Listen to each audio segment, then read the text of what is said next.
আসসালামু আলাইকুম। আশা করি সবাই অনেক, অনেক ভালো আছেন। আলহামদুলিল্লাহ আমিও অনেক ভালো আছি।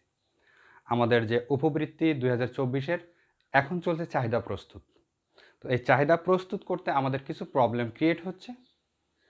তো আমরা কিভাবে এই প্রবলেমগুলো সলভ করব আমরা এই টিউটোরিয়ালে দেখব। প্রবলেমগুলোর মধ্যে হচ্ছে আমাদের কোনো স্টুডেন্ট ডুপ্লিকেট হয়েছে। ডুপ্লিকেট বলতে যে একই অভিভাবকের ৩ টা স্টুডেন্ট বা ৩ জন শিক্ষার্থী এটা প্রবলেম হচ্ছে। আবারও দেখা যাচ্ছে যে কোনো শিক্ষার্থী আমার প্রথম শ্রেণীতে কিন্তু সে এখন দ্বিতীয় শ্রেণীতে চলে গিয়েছে। আবার দেখা যাচ্ছে কোনো স্টুডেন্ট আমার প্রথম শ্রেণীতে হবে কিন্তু সে শিশু শ্রেণীতে রয়ে গিয়েছে। অথবা এমন হয়েছে যে আমার কোনো শিক্ষার্থী রিপিটার কিন্তু সে এখন ডিমান্ড শিটে চলে এসেছে। তো এখন এই যে বিষয়গুলো আমরা কি করব, কিভাবে সমাধান করব, আমি এখন এই টিউটোরিয়ালে বলার চেষ্টা করব। তো চলুন আমরা টিউটোরিয়ালটি শুরু করি। আর টিউটোরিয়ালটি শুরু করার আগে আমি রিকোয়েস্ট করব, আপনি যদি আমার এই ভিডিওটি আমার ইউটিউব চ্যানেলে দেখে থাকেন তাহলে অবশ্যই আমার চ্যানেলটি সাবস্ক্রাইব করবেন। আর অলরেডি যদি আপনি সাবস্ক্রাইব করে থাকেন থ্যাংক ইউ সো মাচ।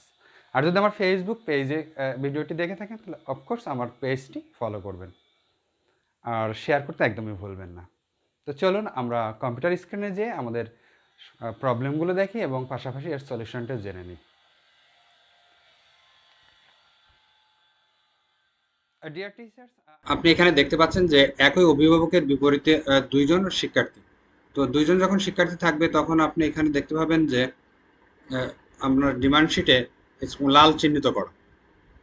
এই যে লাল চিহ্নিত করা এরকম আপনার যতগুলো স্টুডেন্ট এরকম দুইজন বা তিনজন এরকম থাকবে, সবগুলো কিন্তু এরকম লাল বর্ডার করা থাকবে। তো আপনাকে যে কাজটি করতে হবে দেখেন, এই যে আমাদের চেক বক্স, অর্থাৎ এখানে যেমন দেখতে পাচ্ছেন যে বাদনশীল এর বাম পাশে চেক বক্স আছে, এর বাম পাশে চেক বক্স আছে, আপনার যতগুলো স্টুডেন্ট এরকম সমস্যা আছে এই চেক বক্সে আপনি টিক দিবেন। প্রথম কাজ হচ্ছে চেক বক্সে টিক দিবেন। চেক বক্সে টিক দেওয়ার পর আপনি স্ক্রল করে নিচে আসবেন। নিচে আসার পরে আপনি এখানে দেখতে পাবেন যে সংশোধন পূর্বক পুনরায় উপস্থাপন। আপনি এটিকে সিলেক্ট করে আপনি এবার ক্লাস্টারে জমা দিবেন। ক্লাস্টারে জমা দেওয়ার সময় আপনাকে একটা মেসেজ দিবে, এই যে ক্লাস্টার তালিকা জমা দেন। তখন এখানে হ্যাঁ হ্যাঁ এটা এই বাটনে আপনি ক্লিক করবেন। পরবর্তীতে আপনি আপনার সহকারী উপজেলা শিক্ষা কর্মকর্তা স্যারকে আপনি জানাবেন যে স্যার আমার এই আইডিগুলো সমস্যা হয়েছে, আপনি আমাকে একটু ব্যাক দিবেন। স্যার আপনাকে পুনরায় ব্যাক দিলে আপনি এখান থেকে যে কাজটি করবেন, আপনার যেহেতু ৩ জন স্টুডেন্ট আপনার হয়েছে, সেক্ষেত্রে একেবারে সর্বশেষ যে স্টুডেন্টে ভর্তি হয়েছে তার যে প্রাপ্যতা, ওই প্রাপ্যতার যে চেক বক্সটি আছে সেখানে আপনি টিক দিয়ে দিবেন, এবং অর্থাৎ প্রাপ্যতা নাই এটি টিক টিক দিয়ে দিবেন। এবং তার যে January February March April May June এই ৬ মাসে আপনি কোনো অবস্থাতে টিক দিবেন না, শুধু প্রাপ্যতা নাই এটা টিক দিয়ে আপনি ক্লাস্টারে প্রেরণ করবেন। তাহলে কিন্তু আপনার সমস্যাটির সমাধান হয়ে যাবে। পাশাপাশি আপনার যদি কোনো শিক্ষার্থী রিপিটার হয়ে থাকে কিন্তু ডিমান্ড শিটে তার নাম চলে এসেছে, সেক্ষেত্রেও আপনি প্রাপ্যতা নাই সিলেক্ট করে ক্লাস্টারে জমা দিবেন। আবার দেখা যাচ্ছে যে কোনো শিক্ষার্থী শিশু শ্রেণীতে রয়ে গেছে, অর্থাৎ সে কিন্তু এখন প্রথম শ্রেণীতে, তাহলে সে প্রথম শ্রেণীর যে উপবৃত্তি হারে তার টাকা পাওয়ার কথা কিন্তু সে এখন আর পাবে না, কারণ সে প্রথম শিশু শ্রেণীতে আছে। এক্ষেত্রে আপনার এখন আর কিছু করার নয়, আপনি ওকে শিশু শ্রেণীর যে ডিমান্ড আছে এটি আপনি দিয়ে দিবেন।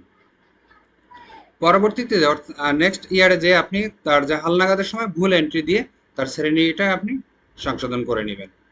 তো এইভাবে কিন্তু আপনার যে যদি কোনো শিক্ষার্থীর মনে করেন যে আপনি দিবেন না কিন্তু আপনি ক্লাস টু প্রেরণ করেছেন, আপনি আপনার এই ফাইলটি আবার ফিরিয়ে আনতে পারেন। অথবা আপনার যেগুলো সমস্যা সেগুলোকে সিলেক্ট করে জাস্ট সংশোধনপূর্বক পুনরায় উপস্থাপন এটি সিলেক্ট করে আপনি জমা দিতে পারবেন।